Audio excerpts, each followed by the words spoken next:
Welcome back to Reform Table Talk. This is episode 7 of and episode 7 of our first series, our big series on the properly ordered intellect. Well, I am your host, Dr. Byron Guillory, and I am the managing partner here at Reformed Vanguard, which is a theological think tank that seeks to assist pastors, elders, and teachers in equipping them to be able to be effective and biblically faithful in their ministries that God has given them. So, as always, before we dive into our topics today, I want to do some housekeeping things. One, of course, is subscribing. Subscribing is important. Liking, subscribing, and hitting the bell for notifications, because we have a consistent stream of content that is going to be hitting that will continue to hit our channel, and I don't want you to miss any of it, especially in this series on the properly ordered intellect. And then, of course, our mini-series that we're running right now. This is episode 2 on our mini-series on logic. So we're working through logic. So I encourage you to subscribe so you don't miss any of these things, because there's a lot of information. Make sure you're also following us on Twitter. Follow us on Instagram and Facebook, and then even LinkedIn. I started that this morning. So the next housekeeping tip, of course, is support, but support takes two forms, as I have said many times on this podcast. Support takes two forms. You can donate at Vanguard, at reformvanguard.com. Go to donate, and there at the bottom you'll see a place you can give a one-time gift, and that would be much appreciated. But what I'm really pushing for, as I've said many times, is membership. Membership, you can go to patreon.com/Reform Vanguard, or you go back to reformvanguard.com, donate, and right there in a big blue box is member. You can click that and choose your membership level. Now, if you're following the podcast, you know that the reason why I'm pushing this is because I want you to be a co-laborer in this work with me. And yeah, the support is the money is nice because it helps us continue our operations here, as we got a lot of things getting ready to come up, and we'll hit some of those things in here in a minute. But contributions, whether through donation or through our membership, and remember, our membership benefits are going to grow as we grow. So this is kind of getting in on the ground floor as we're beginning to be more content focused on rolling out. Now, let's go to let me actually shrink this a bit. Let me turn to some brief announcements. As you will have seen on this channel and even on Facebook, that the Calvin Forum was launched. It was supposed to launch yesterday at 6. It is there, so you can go to reformedvanguard.com. Under the home tab, you can click the home tab, and it'll pop up. It'll pop up our journal. You can click there, and then you can enter the Calvin Forum. Now, I have a brief video here on the channel regarding the Calvin Forum and what it is, what the purpose is. So you can definitely go and reference that.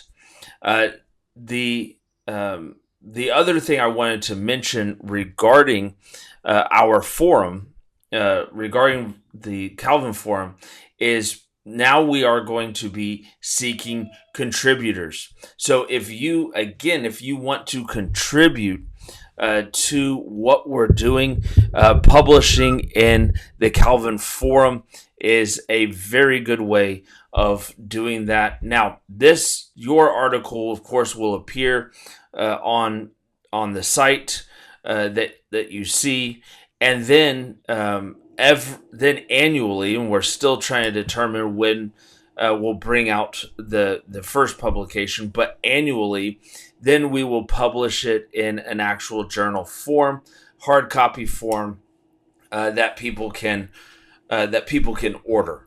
So that is Calvin Forum. So we'll leave that there. Oh, that's what I was going to say. So on Calvin Forum, when you go to the actual site, you will see that we have submission criteria, and the forum is really set up for academic. Though we are going to do some popular things, popular articles as well. So it's not going to strictly be academic, but mostly it will be academic. And for the academic side, you can go to the submission guidelines, and we are going to use the same submission guidelines as the Evangelical Theological Society. Those will also be the same guidelines that we'll use in other things here at Reformed Vanguard. Now, so that is Calvin Forum. I did want to go ahead and mention the rollout. Right, we have several things that we're trying to roll out. Calvin Forum is just the first one, but then we have the Center for Reformed Baptist Pastors that we're wanting to roll out. We have our counseling association that we want to roll out, our publishing company that we want to roll out, and then our Reasonable Faith chapter that we're going to roll. So we have a lot that's going to come, and that's why you need to like, subscribe, and hit the bell so you don't miss any of these things. We have a lot going on. All right. So I was going to jump in and do a review of our system like we've been doing, but announcements kind of took a little bit longer than the housekeeping took a little bit longer than what I anticipated. So I want to jump in to our actual topic. Now, as you know from our first episode on logic, we went through, we introduced the terms of syllogism. We looked at what a proposition was, what statement, their statements, the terms, the subject, and the predicate. And we looked at deductive and inductive reasoning, that deductive is a priori, inductive is a posteriori. So we went through all of that, and I'm not going to rehash all of that. If you missed episode 1 in this mini-series, go back to episode 6 of the Properly Ordered Intellect, and you will find all of that. So let's jump into into the topic for this episode, episode 7. Now, we're going to be talking about truth and validity. Truth and validity is very important, and there needs to be a distinction.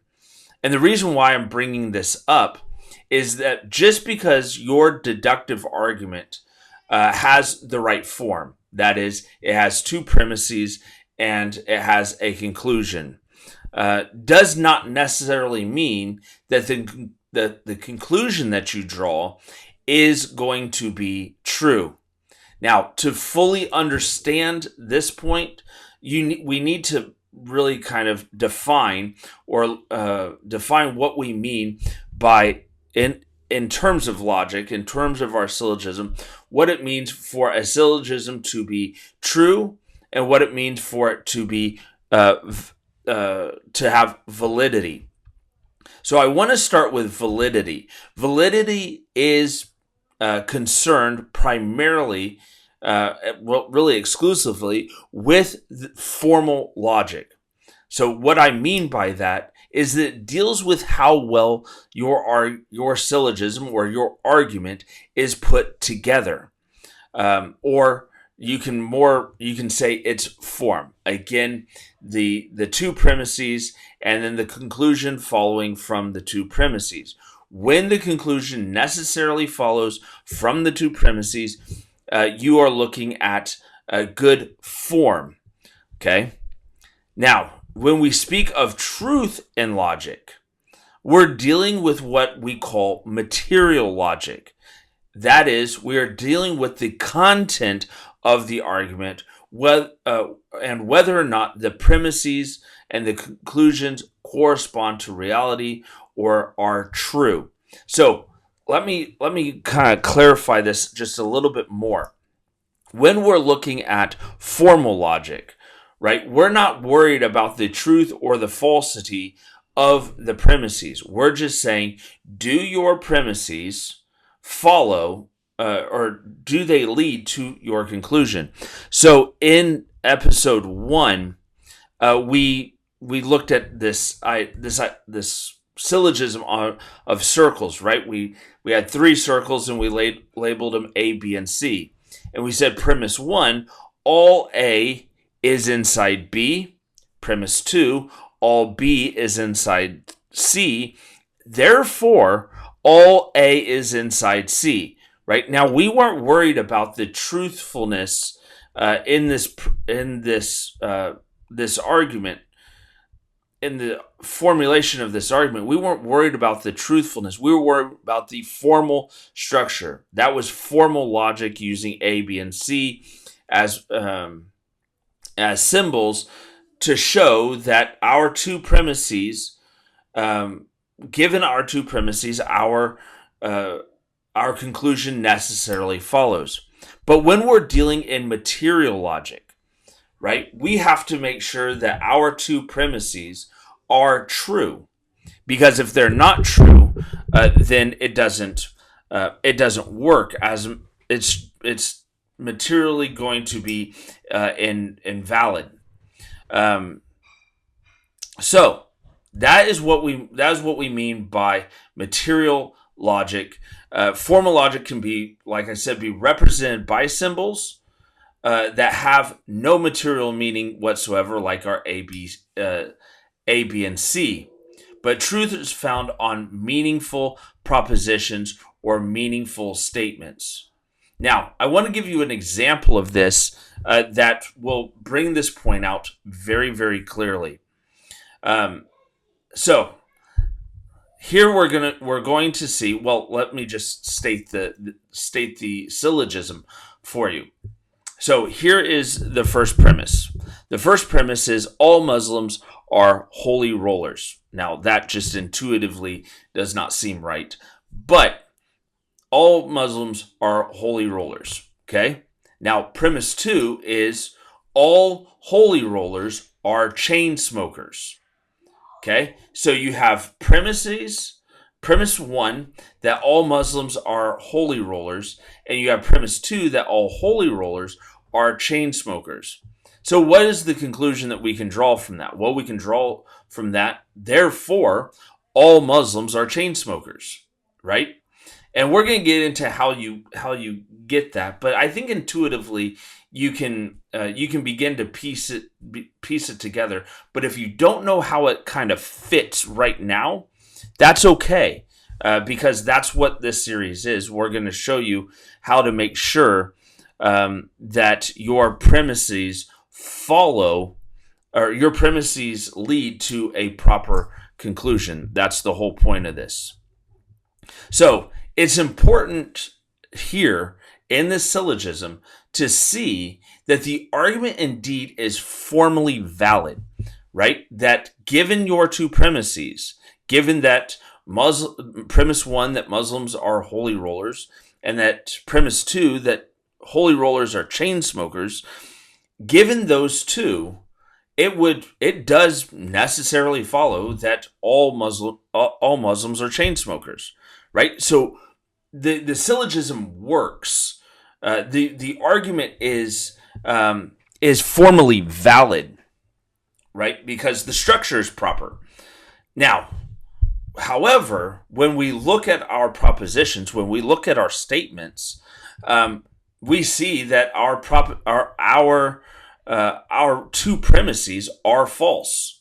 So, given that our premises are false, then it does follow that the conclusion is also going to be false. So you can have a formally valid argument, but still not obtain truth because the premises are false. And really, in order to when you look at an argument like that structured in a syllogism like that, for example, we could also use arguments for the existence of God. If you have an argument for or against the existence of God that is not true, then you will not come to you won't come to a valid conclusion, right? It won't follow from your premises. And we always want, this is why truth and validity is so important, because we always want our structure to be valid and our argument and our premises to be true, so our conclusion will necessarily be true. So validity only means that if the premises are true, then the conclusion must also be true. However, if the premises are not true, then it again follows that the conclusion may not be true, even though it is validly drawn from the premises. Okay, so when an argument is valid and has true premises, that is what we call a sound argument.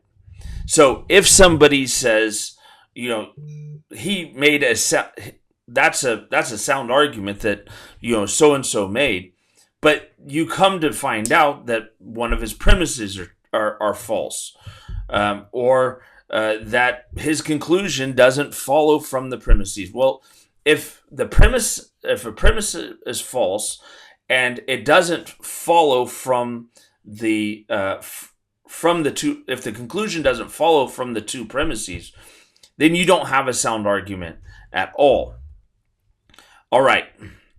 So that is briefly, that is the importance of truth and falsity, truth and validity, right? Truth and validity. So when we're giving a defense of the faith, which when reasonable faith, Collin County rolls out, we'll talk a little bit more about that because we'll deal exclusively in apologetics.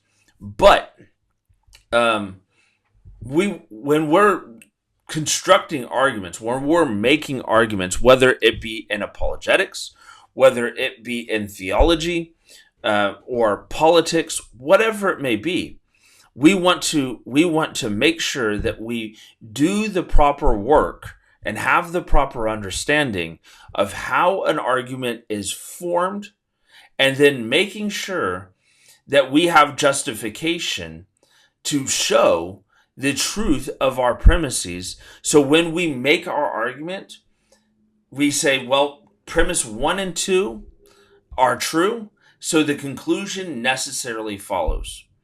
Right? That gives power to our argument. But to do it, let me say it this way: being concerned with the details like this, again, is having a properly ordered intellect. And this is foundation. This is foundational to everything that we're going to learn here.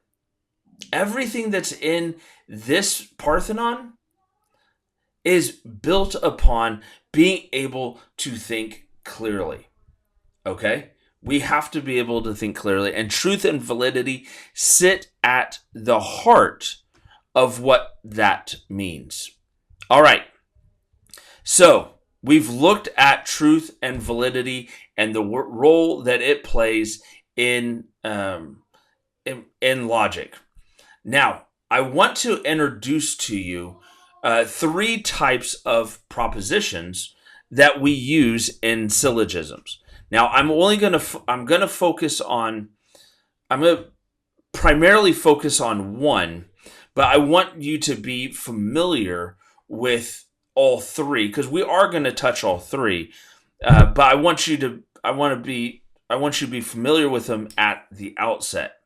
So there's three types of statements that we use in a syllogism. Those three statements are: one, a hypothetical proposition, a disjunctive proposition, and a categorical proposition, right? Those are the three. So how do I know what that I'm dealing with a hypothetical, a disjunctive, or a categorical? Well, that's a very good question. So here's, for the hypothetical, you're going to be dealing with if-then statements. Okay? For disjunctives, you're going to be dealing with either or. And then for categorical, you're going to simply, you could frame it, this is that, right? It's either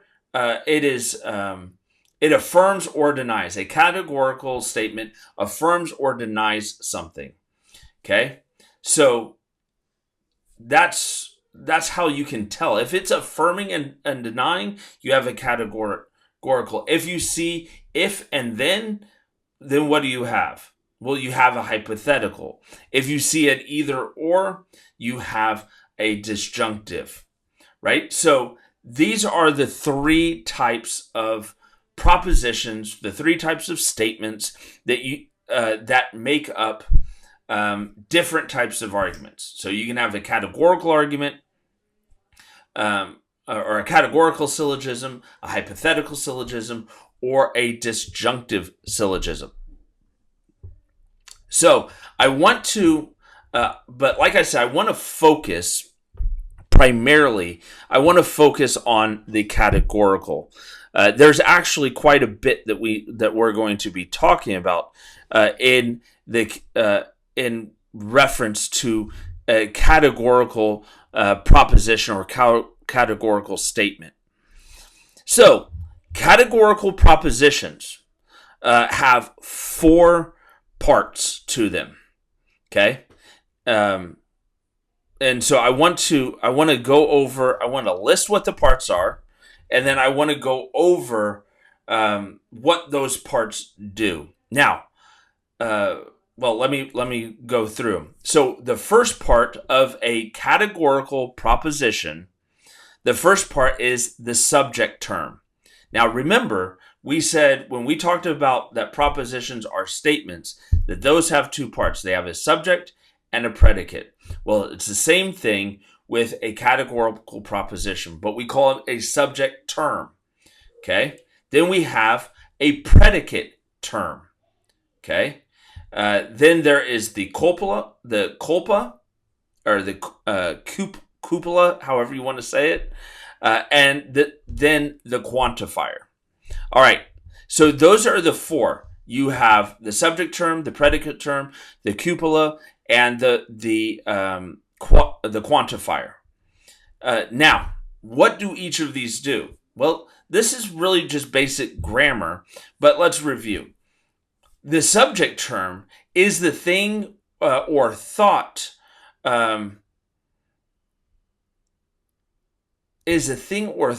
about which the assertion is made. Okay, it is a thing or thought that is thought about, which the assertion is made. Okay, so what assertion is being made of X, right? X is the subject term. I worded that really weird. So that is the subject term. So the predicate term, that which is asserted about the subject. So you have X as your subject, and then you have something being asserted about X. That is your predicate. That is your predicate term. Now, the copula is that which joins the subject and the predicate. Typically, within a syllogism, you're going to see is or is not. Those are going to be your copulas. Okay? Those are going to join your subject and your predicate together. Now, the quantifier, the extent or number of the subject. So you'll see in most syllogisms, you're going to see all, or you're going to see none or some, right? And now these are going to have, these have different names as well, and we'll go through that. So we've gone through today. We've gone through the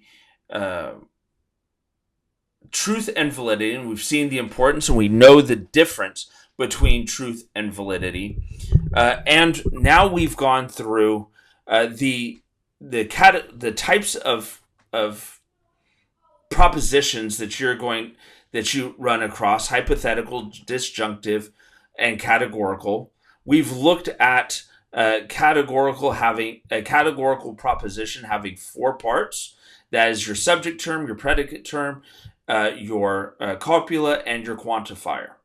Okay, so this is really building the foundation that is helping us to structure our thinking. So when we go to read something or we hear something, and we hear arguments, we can reasonably think through them, because this gives us a structure in which to do it. All right, so that is episode 7, episode 2 in our mini series. I hope that you're really enjoying this, and you take from this and you work to apply it. And I want to kind of go. As we close out, this is not going to be talked about in a vacuum, right? This is just the foundation. And what you're going to see is that we're going to apply exactly what we're learning here. We're going to apply it as we begin to lay the foundation with theology, with metaphysics, with epistemology. We're going to begin to lay that foundation using the tools of logic. All of this is going to be used, or going to be subject to our ability to think properly. So this is the foundation of the properly ordered intellect. So that is what I have for you today. We will continue in episode 8 and in our mini series, episode 3, on continually looking at the categorical propositions and categorical arguments. So God bless, and we'll see you soon.